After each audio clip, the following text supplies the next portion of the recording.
अरे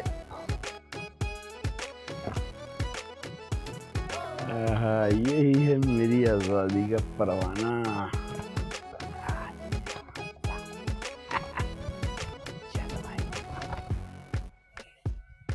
देखो बीवी, मैंने तुम दोनों को आज इधर इसलिए बुलाया है कि हमारे अब्बा की इस मोहल्ले में इज्जत थी।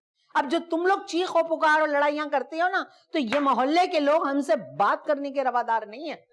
ए बाजी, बुरा मत मानना, मोहल्ले वालों की नजरों में तो हम उसी रोज गिर गए थे जिस दिन तुम सब्जी वाले के पीछे गई थी ना गली में, नंगे पैर नंगे सर खुला मांगने के लिए 3 रुपए लेके लौटी थी।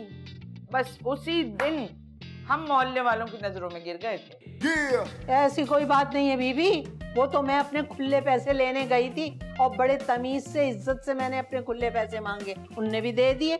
अरे बाजी, शुक्र अदा करो कि तुम्हारी जवानी के टाइम ये मोबाइल तो क्या कैमरे तक नहीं होते थे, वरना ऐसी ऐसी मीमें बनती कि सारे वर्ल्ड में बेजा बेजा हो जाती आपकी। हाँ, मैं तो बहादुर शाह जफर के जमाने में पैदा हुई थी, जो मेरी जवानी में मोबाइल नहीं था। वाह।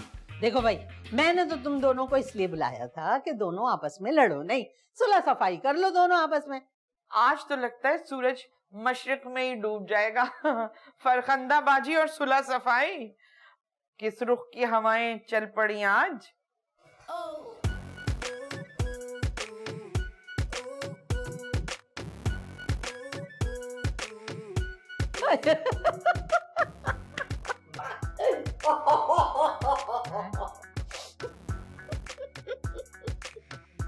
भाई मैं तो तुम लोगों की जुगतों पे हंस रही हूँ।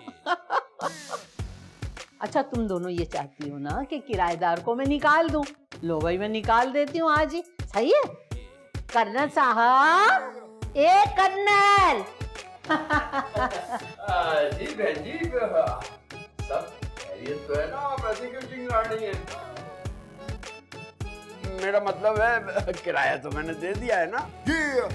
देखिए कर्नल साहब, मुझे नहीं पता कि मेरे भाभीियों की लड़ाई में आपका कितना हाथ है, लेकिन मैं चाहती हूँ कि आप अपना बोरिया बिस्तर लेके जाएं ताकि ये दोनों इत्मीनान से यहाँ रहें। चलें जी, ठीक है, जैसे आपकी मर्जी। मुझे तो यहाँ बड़ी अपनाइयत मिली, बड़ा अच्छा वक्त गुजरा मेरा। ठीक है सुल्ताना जी, शब्बो जी, जिंदगी रही तो फिर मुलाकात हो।